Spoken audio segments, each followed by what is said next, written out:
Okay, so it's Okay. Sunday the 12th, 13th. 13th. 13th, right? I think so. And I'm sitting in the This is the 113th Street Play Garden. yes. And it's the 12th, I think. Sunday Yes. the 12th. And So- it's 113th Street in Manhattan, in the community of Morningside Heights. And you're always welcome. We're right between Amsterdam Avenue and Broadway, and we're open every day. Okay, great. So this is I'm doing a few questions here for people in Fjellerup and for the local community Planning board, exactly. And so what's funny is I was telling you about the ice house in Fjellerup for the fish, and then you knew about the same type of ice houses here in the States. And that was from an Well, I don't know if they're the same because I've never seen a Danish ice house, but I understand the concept. Yesterday. Well, I have to take a look at them. Yeah. Okay. So what is the concept? So tell me about the ice houses. Ice here. houses were an important part. I think it was famous Western Marshal said that Masterson said everything evens out at the end. He's in his experience. The poor, the rich get their ice in the summer, and then the poor get theirs in the winter. Yeah. But if you had perishables like milk or fish, or you needed to cool larger places of gathering, you needed ice. So in America, we have a lot of ice in the winter. If you had a pond, there's a great description of it in the Little House on the Prairie series about Laura Ingalls Wilder's husband grew up in upstate New York, where she grew up on the prairie, but he grew up on a prosperous farm in upstate New York, and they have a great chapter of sawing ice in the winter and how his father and the two hired men would come and saw the ice and into large cubes, blocks, and then they'd haul it by wagon load or oxen to the ice house in their farmstead. But it's the exact same principle, and so there's a nice nonfiction description of it. But the railroads in New York metropolitan region, you had a growing city, million people, railroads extending into the countryside, where you would have dairy farmers and milk. But we didn't have the refrigeration as we know it today. There's no mechanical refrigeration, so you had ice. And so you had boxcars that could be fitted with ice chests up on top, and the cool air would, the water would drip around the boxcar, keeping the contents cool. And that's how you would get your milk to market without it being spoiled.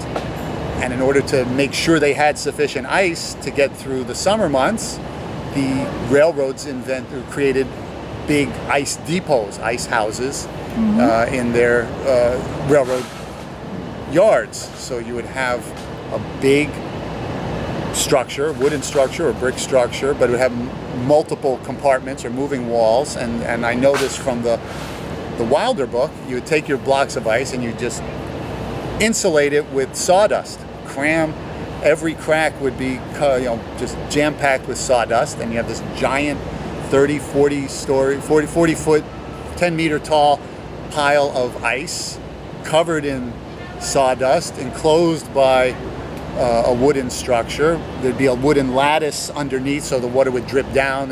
Ice does melt even in the summer, but because there's so much ice, it's kept all summer long, and there's so much insulation, the railroad men could then take their blocks out as needed for each carload of milk. And the ice houses would be then scattered around these rural areas? Well, they would usually be at the depot. Each railroad would have a yard, a big mechanical yard. You had the roundhouse where you would keep your locomotives and your mechanic shops and your freight yards, and those would all include an ice house, I'm sure, somewhere along that line. Probably the ice house is restricted or needs to be close to a water source. Okay. Needs to be close to a pond. Sure. So whereas the railroad city, like Scranton or Binghamton or closer to New York, Dover, would have the railroad yard be a railroad city, and the railroad men and their families would be living close to the railroad. The ice house would be somewhere on that line, but closer to a pond. Okay, so now I have my second question for you, because you're a city planner. So then In terms of Fjellerup, this little town that's on the ocean and fishing village, there's tar left that the fishermen used for their instruments, basically, for the boats, the nets, and that is now in the ground in 2 spots. What are some of the solutions to tar? You just leave it in the ground? What sort of implications are there? First thing in dealing with any unknown chemical or industrial residue, or such as tar or asphalt, is to identify what it is. So you need a laboratory. I mean, there's 2 solutions, right? One is I don't want to know, and I'm going to either pay somebody to make it disappear and put it in somebody else's backyard, or what is legal, and I'm sure it's as advanced in Denmark as it would be in California, is to identify it and figure out how to mitigate it. Sometimes, once you know what it is, then you can identify what potential solutions to it. If nobody is going to put a school on top of it, if it's not very changeable or water soluble, it's not going to contaminate your water supply, it's not moving, it's not migratory, it may just be best, it's almost easier to deal with in any aspect, because it's not going to be born in the air, it's not going to migrate into your water supply, it's not going to leach out into the ocean and contaminate your water, your fishery habitats. What if it's not on top of, but right next to? Let's say that... We have a real nasty waterproofing material in the United States called, we used it in railroads, we made ties, creosote. It's a tar-based, a pine tree-based natural material, creosote, used for waterproofing, and it is absolutely carcinogenic. However you took it from the pine tree sap and manipulated it, it is known to be a poison. And so railroads across the country and railroad yards have to deal with creosote material. I've seen areas where the wood has disintegrated and the creosote is still there in a big sticky mess. Ways to identify it is determine the extent of your contamination, determine what your contamination is, and then you evaluate how you're going to address it. In the United States, a lot of times, certain materials that are inert, that are not going anywhere, are covered with a barrier, right? A small, the New York State Department of Environmental Conservation will say a 3-foot cap, and that's sufficient, and make a note that it's there, because we don't want to disturb it.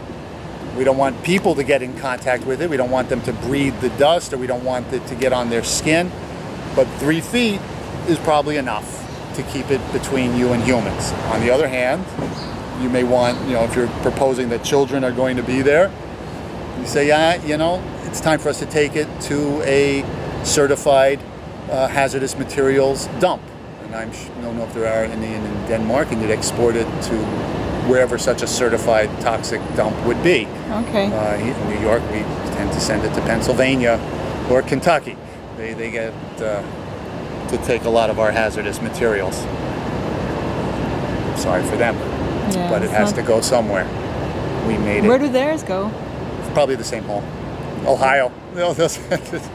Everything ends up in Ohio? I don't know for sure, but where people have been mining, and now you have holes, and so you can put a plastic liner at the bottom of that hole, so that the poison material, what we call leachate, that which trickles down, can be collected inside that dump, so it's not going out into our water supply, it's not going out into other communities. And so you have a whole system now where you have the poisons or the chemical cocktails collected at the bottom of the dump, and you can extract that and either treat it or burn it or dry it out and see what you get out of that. But all right, but that's a different story. That's a whole division of. And we have to get started hanging art on the walls of the garden here. So thank you. You're welcome. Exactly. Okay, bye to Noah here. Bye.